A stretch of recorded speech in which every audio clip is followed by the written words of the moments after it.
शर्मिंदगी महसूस होती है कि जिस तरह की घटिया राजनीति, गिरी हुई राजनीति, यहाँ के जो निकम्मे विधायक हैं, जिनको जनता से के हित से कोई लेना देना नहीं, विकास से कोई लेना देना नहीं है, जहाँ इनको दिखता है कि इनकी जेब भरेगी, ये वहाँ तुरंत पहुँच जाते हैं।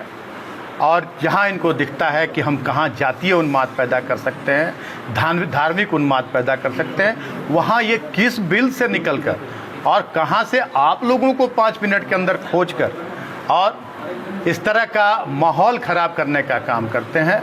तो मैं तो सबसे पहले गढ़वा की जनता से अपील करना चाहूँगा कि ये व्यक्ति जो है ये शातिर नहीं, इसे महाशातिर कहा जाए, नटवर लाल भी इसके सामने शर्मिंदा हो जाएंगे। तो वैसे व्यक्ति से, अब गलती जनता से तो हुई है, मैं तो यही कहूँगा कि ऐसा व्यक्ति को एक विधायक जैसे सम्मानजनक पद पर बिठाने का काम किया है, लेकिन जिस तरह की घटिया राजनीति ये कर रहे हैं, भाई से भाई को लड़वाने का काम कर रहे हैं, जातीय और धार्मिक उन्माद पैदा करने का काम कर रहे हैं, आप लोग 1 मिनट में पहुंच जाते हैं उनकी साजिश का शिकार होने के लिए। कल की घटना जब मैं दिन में देखा तो मजबूरी में मुझे आप लोगों को याद करना पड़ा और मैंने पूरी जानकारी ली। ये 2 समुदाय का झगड़ा नहीं था, ये 2 नौजवानों का झगड़ा था, आपसी रंजिश जो भी रहा, गलती जिसने की है वो चाहे मेरा खून रहेगा, मेरा सगा रहेगा, जो गलत होगा मैं उस तरह की राजनीति नहीं करता, जो गलत होगा उसको सजा मिलनी चाहिए।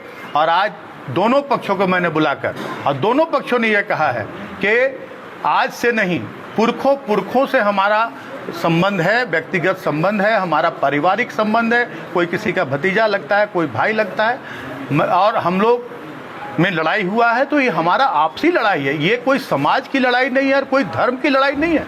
लेकिन ये यहाँ का विधायक को सिर्फ मौका चाहिए, वो देखता है कि एक बार हम विधायक बन गए इस तरह का उन्माद पैदा करके। आज आप लोगों को पूछना चाहिए उस विधायक से या जनता से भी पूछना चाहिए कि इस बार डुमरिया में 2024 में जो घटना घटी डुमरिया में, वहाँ मूर्ति विसर्जन की घटना, इस बार कहाँ दुर्गा पूजा हुआ और कहाँ विसर्जन हुआ, इसके बारे में उनसे ज़रूर पूछना चाहिए। सत्येंद्र तिवारी जो एक बेचारा डीजल पेट्रोल बेचने वाला आदमी, उसकी हत्या हुई, उसका फाइल कहाँ गया, उसमें क्या परिणाम निकला, ये ज़रूर पूछना चाहिए उनसे। अभी सहिजना में 2 ब्राह्मण समुदाय के और सम समाज के लोग आपस में लड़ भिड़ कर सर फुटौल किए, उसमें उनका बयान क्यों नहीं आया? अभी करकोमा में 2 गोतिया लोग मिलकर मारपीट किए, सर फुटौल किए और दोनों हाजत में बंद थे, उस समय क्यों नहीं झांकने गए, देखने गए? हाँ, अपना जो उसका रिलेशन वाला भगना जो लगता है, जिसको भगना किसका बेटा होता है मालूम है, उसकी माँ बहन करने का पूरा वायरल हुआ, वीडियो से लेकर सब चीज़ वायरल हुआ। हाँ, उस समय समाज के लोग कहाँ थे और हिंदू और मुस्लिम कहाँ थे, ये पूछना चाहिए। ये व्यक्ति बहुत शातिर है, इसको जनता से कोई लेना देना नहीं है, ये सिर्फ भावनाओं से खिलवाड़ करता है और भावना में लोग बहकर इसके साजिश का शिकार होते हैं। मैं पूरे गढ़वा की जनता से अपील करना चाहूँगा कि हमेशा जो गढ़वा एक मिसाल है आपसी भाईचारे की, सामाजिक सौहार्द की, सामाजिक समरसता की, सांप्रदायिक सौहार्द की, इसको हमेशा कायम रखें। और जो लोग माहौल बिगाड़ने का काम करते हैं उन लोगों से दूर रहें और वैसे लोगों का बहिष्कार करें। और 2 व्यक्तियों की लड़ाई को कभी भी धार्मिक और सामाजिक रंग न दें और उस झांसे में ना आए। जिस तरह से वीडियो वायरल करके, जिस तरह से इन लोगों की नीति रहती है कि हम फूट डालो राज करो की नीति अपनाएं, तो इससे लोगों को सावधान रहना है और अपने इस निकम्मे विधायक से लोगों को सवाल करना चाहिए कि अब 2 साल पूरा होने जा रहा है, 2 साल में जनता के लिए क्या किया। ये 2 लोगों की लड़ाई है और आपने देखा कि दोनों ने कहा कि हमारा संबंध बहुत पुराना संबंध है, हम लोगों में झगड़ा हुआ, लड़ाई हुआ और हम लोगों ने अभी हाथ मिला लिया। हमारे जिसने मारपीट किया और उसने माफ़ी मांग ली और मैंने भी कड़े शब्दों में कहा है कि मेरा कोई खून भी अगर गलत रास्ते पर रहेगा तो मैं उसका समर्थन नहीं करने वाला हूं। मैंने कहा है कि जिसको भी इस तरह का आचरण करे वो पार्टी छोड़कर इस तरह के आचरण में शामिल। विधायक भी इस मामले में राजनीतिक रंग दिया है इसमें। ये तो अभी लोकतंत्र के चौथे स्तंभ हैं। हाँ, घटना घटी और तुरंत बिल से निकले विधायक और तुरंत 5 मिनट के अंदर मीडिया पहुंच गया और मीडिया के लोगों को कि भाई नाम बोलो मिथिलेश ठाकुर। मिथिलेश तो सोते जगते तो सपना आता है मिथिलेश ठाकुर का। मिथिलेश ठाकुर के नाम से कहते हैं ना कि चिहूक के उड़ जाते हैं।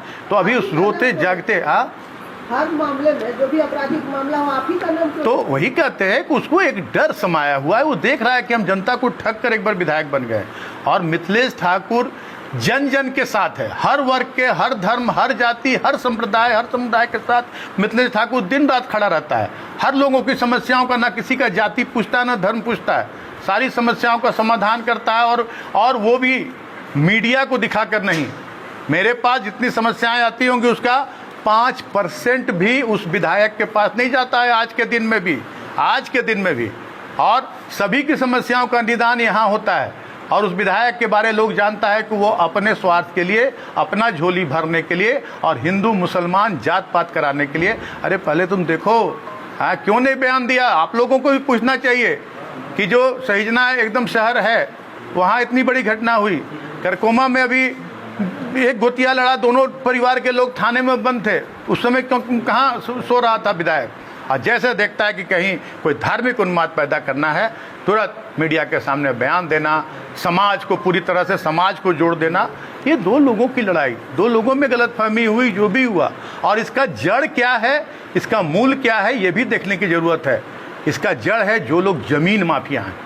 और ज़मीन माफियाओं को पूरी तरह से, हमारे समय में ज़मीन माफिया लोग पूरी तरह से चंदा करके बड़ा बड़ा रकम इसको चुनाव में चंदा दिया इसको विधायक को। और आज वो लोग वसूली में दिन रात लगा हुआ है। और विधायक को भी डर है कि हमारी पोल ना खोल दे। तो सारा खेल के पीछे ज़मीन माफियाओं का हाथ है। और ज़मीन माफिया ही सारी, ये लोग तो मोहरे हैं। लोग को मोहरा बना के इस तरह का काम किया जा रहा है। मैं पुलिस प्रशासन से भी मैंने कहा है कि जड़ तक जाए और जो जड़ है उसको समाप्त करें और ज़मीन माफियाओं से इस गढ़वा को मुक्त कराने का काम करें, चंगुल से मुक्त कर। मैंने एसपी को भी कहा है कि जो सूची मांगी गई है राज्य के पुलिस मुखिया के द्वारा ज़मीन माफियाओं की, उन सूची में कोई भी वैसे बड़े माफिया का नाम नहीं, जिसको कोई नहीं जानता वैसे लोगों का नाम भेजा गया है। मैंने डीआईजी को भी कहा है, आईजी को भी कहा है कि जो वास्तव में जो दूसरों को सामने करके और वास्तव में जो चेहरा नकाबपोश चेहरा है, जो असली चेहरा है, उस चेहरा को उजागर करना है। और वैसे लोगों का नाम और वैसे लोगों पर, वैसे लोगों को जिला बदर करने की कार्रवाई की जाए और वैसे लोगों को जेल के अंदर डालने की। मानते हैं गढ़वा में जमीन माफिया हावी है? निश्चित रूप से जमीन माफिया, और सारे के पीछे सारे का अगर कोई पोषक है, अगर एक भी कोई साबित कर देगा जिस दिन कि कोई भी इस तरह के माफिया तत्वों को अगर मिथिलेश ठाकुर का संरक्षण प्राप्त होगा, जिस दिन साबित कर देगा, उस दिन मैं राजनीति से संन्यास ले लूँगा। सारे के पीछे अगर कोई एक व्यक्ति है, पूरे जमीन की माफियागिरी हो या बालू का अवैध कारोबार हो या अवैध वसूली हो ठेकेदार से, इंजीनियरों से, हर तरह का। आज तो मैं कहता हूँ कि आज दबी जुबान और बहुत जल्दी ये सामने आ जाएगा कि लखनऊ की जो घटना है, आज उनके ही लोग कहते हैं कि 2 मुस्लिम को 1-1 लाख रुपया दिया था सत्येंद्र तिवारी, और उन्हीं लोग को कहा था कि मूर्ति जाएगा उधर से रोकना, उधर रोकना है तुम लोगों को। और ये भी आज न कल पूरी जनता के सामने जग जाहिर होगा। ठीक।